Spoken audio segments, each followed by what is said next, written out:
নমস্কাৰ মই এপলিনাৰ লৈছো এই মুহূৰ্তত star cement present time at big breaking প্ৰধানমন্ত্ৰী নৰেন্দ্ৰ মোদী আৰু অসমৰ মুখ্যমন্ত্ৰীৰ বিৰুদ্ধে বিতৰ্কিত মন্তব্য ব্লগাৰ বিল্লাল আহমেদৰ আৰু বিল্লাল আহমেদৰ বিৰুদ্ধে এতিয়া এজাহাৰ দাখিল কৰিছে দল সংগঠনে বজৰং দল আৰু যুৱ কংগ্ৰেছৰ তৰফৰ পৰাও বিতৰ্কিত ব্লগাৰ বিল্লাল আহমেদক শীঘ্ৰে গ্ৰেপ্তাৰ দাবী উত্থাপন কৰি উত্তপ্ত পৰিস্থিতিৰ সৃষ্টি কৰিছে বৰাকত লৈছো এই মুহূৰ্তত star cement present time at big breaking বিতৰ্কিত ব্লগাৰ বিল্লাল আহমেদৰ বিৰুদ্ধে বৰাকত এতিয়া তীব্ৰ ক্ষোভ ওলাই আহিছে বিল্লাল আহমেদৰ বিৰুদ্ধে দল সংগঠন বিল্লালৰ বিৰুদ্ধে একাধিক থানাত দাখিল কৰা হৈছে এজাহাৰ বৰাকত থানায় এজাহাৰ দাখিল কৰা হৈছে বিতৰ্কিত ব্লগাৰ গৰাকীৰ বিৰুদ্ধে ধৰ্মীয় আবেগত আঘাত সানি আইনি বেৰপাকত কৰিছে কণ্টেণ্ট ক্ৰিয়েটৰজন প্ৰধানমন্ত্ৰী নৰেন্দ্ৰ মোদীৰ বিৰুদ্ধেও কৰিছে আপত্তিজনক মন্তব্য আৰু অসমৰ মুখ্যমন্ত্ৰীৰ বিৰুদ্ধেও কৰিছে কেতবোৰ আপত্তিজনক মন্তব্য মুখ্যমন্ত্ৰী ডক্টৰ হিমন্ত বিশ্ব শৰ্মাকো অবিৰতভাৱে কটুক্তি কৰা অভিযোগ উত্থাপন কৰি বৰাকত থানায় এজাহাৰ দাখিল কৰা হৈছে এইগৰাকী ব্লগাৰৰ বিৰুদ্ধে gym blogs Billal boxer Facebook পেজৰ জৰিয়তে বিয়পাইছে এতিয়া সাম্প্ৰদায়িক বিষবাষ্প শ্ৰীভূমি বদৰপুৰ আৰু শিলচৰ সদৰ থানাত ৰুজু হৈছে বিল্লাল আহমেদৰ বিৰুদ্ধে গোচৰ বজৰং দলৰ তৰফৰ পৰা দাখিল কৰা হৈছে এজাহাৰ বৰাকৰ প্ৰতিটো দল সংগঠন ওলাই আহিছে বিল্লাল আহমেদৰ বিৰুদ্ধে ৰাজনৈতিক দলসমূহেও এজাহাৰ দাখিল কৰিছে বিল্লালৰ বিৰুদ্ধে একগোট হৈছে স্থানীয় ব্লগাৰ আৰু সাধাৰণ ৰাইজ সকলোৱে দাবী উত্থাপন কৰিছে বিল্লাল আহমেদৰ বিৰুদ্ধে কঠোৰ একশ্যন লোৱাৰ দাবীৰে বিতৰ্কিত যুৱকজনক অতি সোনকালে গ্ৰেপ্তাৰ দাবী জনাইছে এতিয়া বিভিন্ন দল সংগঠনসমূহে বৰাকত এতিয়া তীব্ৰ ক্ষোভ দেখিবলৈ পোৱা গৈছে বিতৰ্কিত ব্লগাৰ গৰাকীৰ বিৰুদ্ধে বিল্লাল শ্ৰীভূমি বা হুজাইৰ বাসিন্দা হলেও বৰ্তমান কিন্তু দক্ষিণ ভাৰতত কৰ্মৰত তেওঁৰ হুজাইটো ঘৰ শ্ৰীভূমিটো ঘৰ বুলি জানিব পৰা গৈছে আৰক্ষীৰ তদন্ত আৰম্ভ কিন্তু এতিয়ালৈকে গ্ৰেপ্তাৰ কৰিব পৰা নাই যুৱকজনক আৰু যাৰ বাবে এতিয়া শীঘ্ৰে গ্ৰেপ্তাৰ কৰাৰ দাবী উত্থাপন কৰিছে আমি পুনৰ জনাইছো এই মুহূৰ্তত বিতৰ্কিত ব্লগাৰ বিল্লাল আহমেদৰ বিৰুদ্ধে এতিয়া প্ৰচণ্ড ক্ষোভ প্ৰকাশ কৰিছে বৰাকৰ প্ৰতিটো দল সংগঠনে বৰাকৰ প্ৰতিটো দল সংগঠনৰ পৰা দাখিল কৰা হৈছে এজাহাৰ বিতৰ্কিত ব্লগাৰ গৰাকীৰ বিৰুদ্ধে কাৰণ বিতৰ্কিত ব্লগাৰ গৰাকীৰ অসমত ঘৰ শ্ৰীভূমিটো তেওঁৰ ঘৰ আছে হুজাইটো ঘৰ আছে কিন্তু অসমৰ পৰা গৈ তেওঁ দক্ষিণ ভাৰতত থাকে বুলি জানিব পৰা গৈছে কিন্তু কৰ্মসূত্ৰে দক্ষিণ ভাৰতত থকা এইগৰাকী বিতৰ্কিত ব্লগাৰে বিভিন্ন সময়ত দেশৰ প্ৰধানমন্ত্ৰী নৰেন্দ্ৰ মোদীক লৈ বিভিন্ন ধৰণৰ অশ্লীল মন্তব্য কৰি আহিছে অসমৰ মুখ্যমন্ত্ৰী ডক্টৰ হিমন্ত বিশ্ব শৰ্মাৰ নাম লৈও বহু কটুক্তি কৰি অহা দেখিবলৈ পোৱা গৈছে সামাজিক মাধ্যমত আৰু এই যিসমূহ ভিডিঅ' ব্লগাৰজনে সামাজিক মাধ্যমত আপলোড কৰিছে এই ভিডিঅ'সমূহে এক প্ৰকাৰ সমাজত সাম্প্ৰদায়িক বিষবাষ্প বিয়পোৱাৰ চেষ্টা কৰি আহিছে গতিকে সাম্প্ৰদায়িক বিষবাষ্প বিয়পোৱাৰ চেষ্টা ধৰ্মীয় আবেগত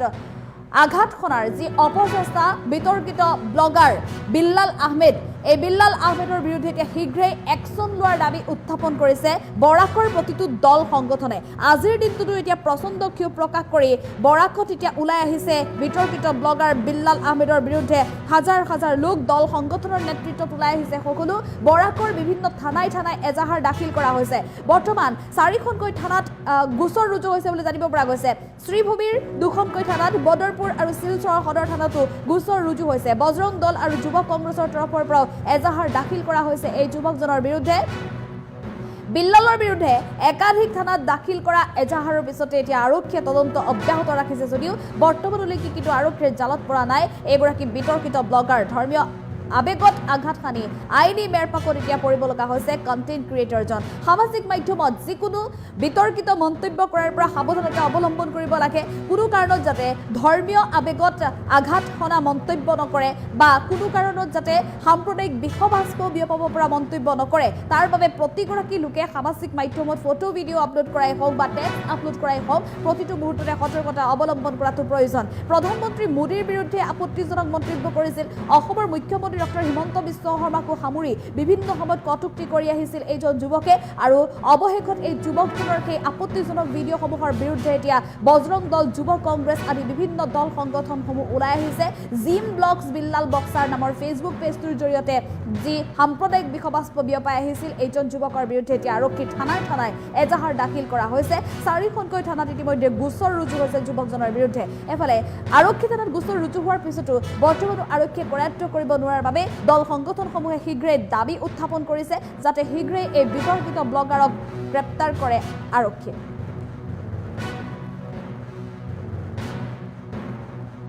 গত কিছুদিন ধরে সোশ্যাল মিডিয়াতে দেখতে পাচ্ছি যে বিলাল বক্সার নামে একটি ফেসবুক অ্যাকাউন্ট থেকে আমাদের দেশের মাননীয় প্রধানমন্ত্রীর বিরুদ্ধে যেভাবে অশ্লীলভাবে কথাবার্তা বলা হচ্ছে, উনার মান সম্মানকে হানি করার জন্য যেভাবে কুমন্তব্য করে যাচ্ছে বিলাল নামক একটি ছেলে, তার বিরুদ্ধে আমরা আজকে সদর থানায় একটি এফআইআর দায়ের করেছি এবং সদর থানা ওসির কাছে আমরা বিনীত আবেদন করেছি যে আমাদের দেশের প্রধানমন্ত্রীর বিরুদ্ধে যে মান সম্মান হানি করছে এবং যে এইসব ঘটনাগুলো ঘটাচ্ছে বিলাল, তাকে অতি সত্বর অ্যারেস্ট করার জন্য। এবং সে আজকে প্রথম করেছে সেটা নয়, আগেও আমাদের মাননীয় মুখ্যমন্ত্রী হিমন্ত বিশ্ব শর্মার বিরুদ্ধে অনেক কুমন্তব্য করেছে, আমাদের দেবী দেবতার এগেইনস্টে প্রত্যেক সময়ও নিজের ব্লগ থেকে ও বিভিন্ন ধরনের কুমন্তব্য করে থাকে, আমাদের গোমাতা নিয়ে ও সব সময় এরকম ধরনের কুমন্তব্য করে থাকে। তাই এরকম ধরনের একটি সমাজ বিরোধী যে লোক আছে, ওকে অতি সত্বর অ্যারেস্ট করে জেলের মধ্যে প্রেরণ করা প্রয়োজন বলে আমরা মনে করি এবং আমরা সেই জন্য আজকে সদর থানায় আমরা ওর বিরুদ্ধে এফআইআর আমরা দর্জ করেছি। বিলাল বক্সারের বাড়ি যতটুকু আমরা শুনতে পেরেছি সে হুজার ছেলে। গত কিছুদিন ধরে সোশ্যাল মিডিয়াতে দেখতে পাচ্ছি যে বিলাল বক্সার নামে একটি ফেসবুক অ্যাকাউন্ট থেকে আমাদের দেশের মাননীয় প্রধানমন্ত্রীর বিরুদ্ধে যেভাবে অশ্লীলভাবে কথাবার্তা বলা হচ্ছে, উনার মান সম্মানকে হানি করার জন্য যেভাবে কুমন্তব্য করে যাচ্ছে বিলাল নামক একটি ছেলে, তার বিরুদ্ধে আমরা আজকে সদর থানায় একটি এফআইআর দায়ের করেছি এবং সদর থানা ওসির কাছে আমরা বিনীত আবেদন করেছি যে আমাদের দেশের প্রধানমন্ত্রীর বিরুদ্ধে যে মান সম্মান হানি করছে এবং যে এইসব ঘটনাগুলো ঘটাচ্ছে বিলাল, তাকে অতি সত্বর অ্যারেস্ট করার জন্য। এবং সে আজকে প্রথম করেছে সেটা নয়, আগেও আমাদের মাননীয় মুখ্যমন্ত্রী হিমন্ত বিশ্ব শর্মার বিরুদ্ধে অনেক কুমন্তব্য করেছে, আমাদের দেবী দেবতার এগেইনস্টে প্রত্যেক সময়ও নিজের ব্লগ থেকে ও বিভিন্ন ধরনের কুমন্তব্য করে থাকে, আমাদের গোমাতা নিয়ে ও সব সময় এরকম ধরনের কুমন্তব্য করে থাকে। তাই এরকম ধরনের একটি সমাজ বিরোধী যে লোক আছে, ওকে অতি সত্বর অ্যারেস্ট করে জেলের মধ্যে প্রেরণ করা প্রয়োজন বলে আমরা মনে করি এবং আমরা সেই জন্য আজকে সদর থানায় আমরা ওর বিরুদ্ধে এফআইআর আমরা দর্জ করেছি। বিলাল বক্সারের বাড়ি যতটুকু আমরা শুনতে পেরেছি সে হুজার ছেলে। গত কিছুদিন ধরে সোশ্যাল মিডিয়াতে দেখতে পাচ্ছি যে বিলাল বক্সার নামে একটি ফেসবুক অ্যাকাউন্ট থেকে আমাদের দেশের মাননীয় প্রধানমন্ত্রীর বিরুদ্ধে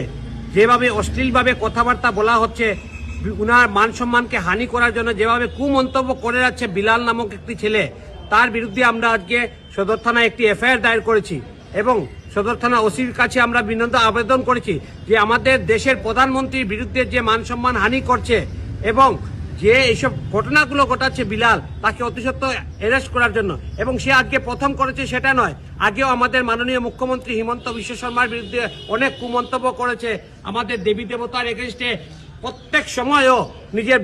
ব্লগ থেকে ও বিভিন্ন ধরনের কুমন্তব্য করে থাকে, আমাদের গোমাতা নিয়ে ও সব সময় এরকম ধরনের কুমন্তব্য করে থাকে। তাই এরকম ধরনের একটি সমাজ বিরোধী যে লোক আছে, ওকে অতি সত্বর অ্যারেস্ট করে জেলের মধ্যে প্রেরণ করা প্রয়োজন বলে আমরা মনে করি এবং আমরা সেই জন্য আজকে সদর থানায় আমরা ওর বিরুদ্ধে এফআইআর আমরা দর্জ করেছি। বিলাল বক্সারের বাড়ি যতটুকু আমরা শুনতে পেরেছি সে